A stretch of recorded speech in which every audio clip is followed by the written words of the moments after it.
A very good morning to you all. I wanted to talk today about a pen that I was sent by Monteverde to review for them. This is the Ritma model. You can see it here. I've been writing with it for a little bit, and it came with me to the Brisbane Pen Meet, and I had some thoughts and feelings I wanted to take you through. So firstly, I thought we'd look at the box. So it's a relatively regular box these pens come in. You get a little bit of information about the titanium nib. So this is a titanium nib model. You get a little bit about this magnetic cap that it has, and otherwise it's a regular pen bed. If we pull that out, you'll have a little bit of information about the different colors they do, and you get 2 cartridges as well. You also get a converter inside the pen. So that's quite good that you get 2 cartridges and a converter, where a lot of pen brands now are maybe moving away from putting a cartridge in the body, or maybe you don't get a converter. So you get a nice sort of clamshell box, and it comes in a cardboard outer box, if you keep that sort of thing. We'll have a look at the pen itself. So this is their green colour in their gunmetal finish. I think it's quite a nice looking pen to start with. It's not anything gaudy.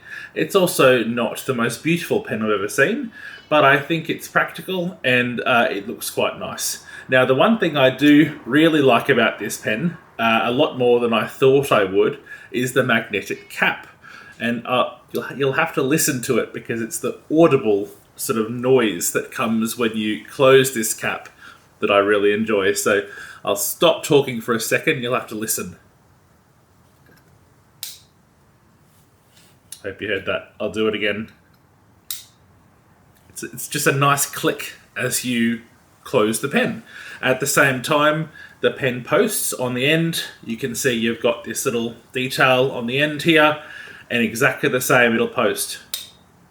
It's just a nice click. It really nice and securely snaps onto the end.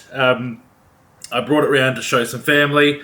My younger brother actually really thought that was very cool, the snap on the back. And it's not a bad pen if you're out and about, you're writing, potentially you're at work, and you need a pen that you can just pull it off and snap the cap on very quickly. I think that's quite cool. So that was a big plus for this pen for me. Even when it came with me to the Brisbane Pen Meet, there were lots of people who really loved the snap of the cap. So that's quite cool. And you can see when it's capped, it becomes a very long pen, but also it's completely symmetrical. Sorry, I don't know if that's the right word, but there's no sort of deviation there from the cap to the barrel, which that's quite cool. You don't really see that much in most pens.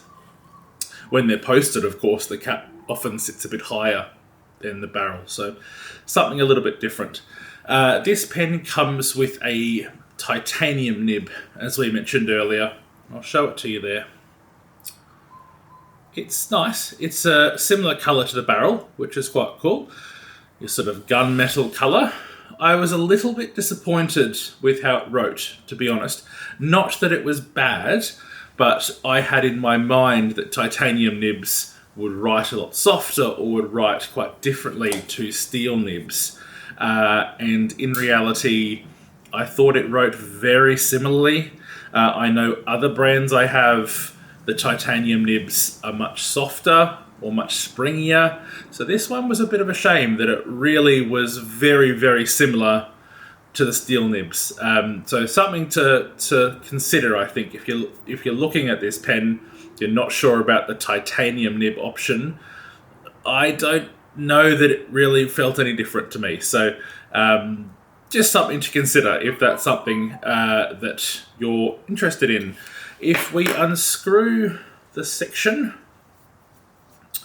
we will of course see it's a regular cartridge converter. These are not inherently Monteverde branded. I think they're just a Schmidt number 5 converter, potentially, but they work well. They hold a decent amount of ink. They're a flawless converter, I guess. They work quite well. And you've also, of course, got the option for cartridges. I personally don't use cartridges. I find they're really limiting, especially when the ink capacity isn't massive, but just you're limited to the inks that come in the cartridge, where when you've got hundreds of bottles of ink, it seems crazy not to use a converter. Looking at dimensions of this pen, the length is 13.7 centimetres long, so it's on the longer side, although I wouldn't say it's an inherently very long pen, although it is very heavy. It's actually 47 grams, which that is quite heavy, and it's metal, so I guess it's going to be heavy, and I'm guessing the magnetic sections in the cap and the base potentially add to the weight as well. But just, I was interested to, when I weighed it, that I went, wow, that's actually a really, really heavy pen. If we look at the section and barrel dimensions, so the barrel is going to be 1.3 centimetres here, and the section is 1.25. So there's a tiny step down, but effectively it's the same. Effectively the same. You're not going to notice too much difference, but 1.25 centimetres on the section is quite a big section, so there's that to consider as well. I thought when I first saw images of this pen, I thought it was going to be slippery, because metal sections often are slippery, and as you can see, of course, there's no tapering on that section as well. So my first concern was, this is going to be really slippery. Surprisingly, it's not.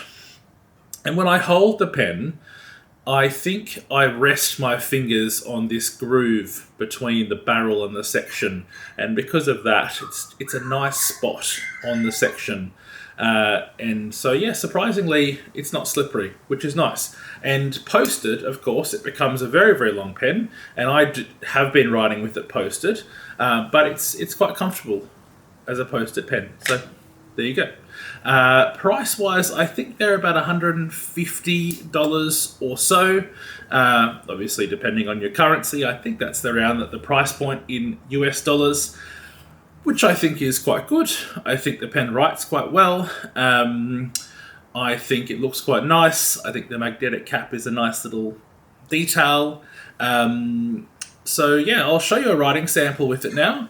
But I hope you've enjoyed my overview of the Monteverde Ritma Fountain Pen. Okay, here we are for a writing sample. As mentioned earlier, I do rest my fingers on this little groove between the section and the barrel, but I will give you one now. So again, this is the titanium nib that we're going to write with, and so the pen is a Monteverde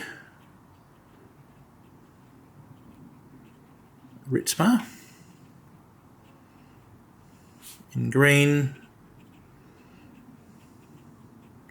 And the nib is a titanium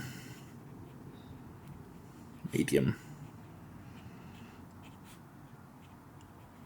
Flow is not bad. I wouldn't say it's wet.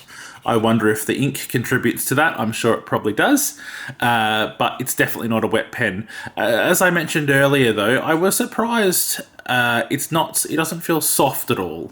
There's not a lot of line variation.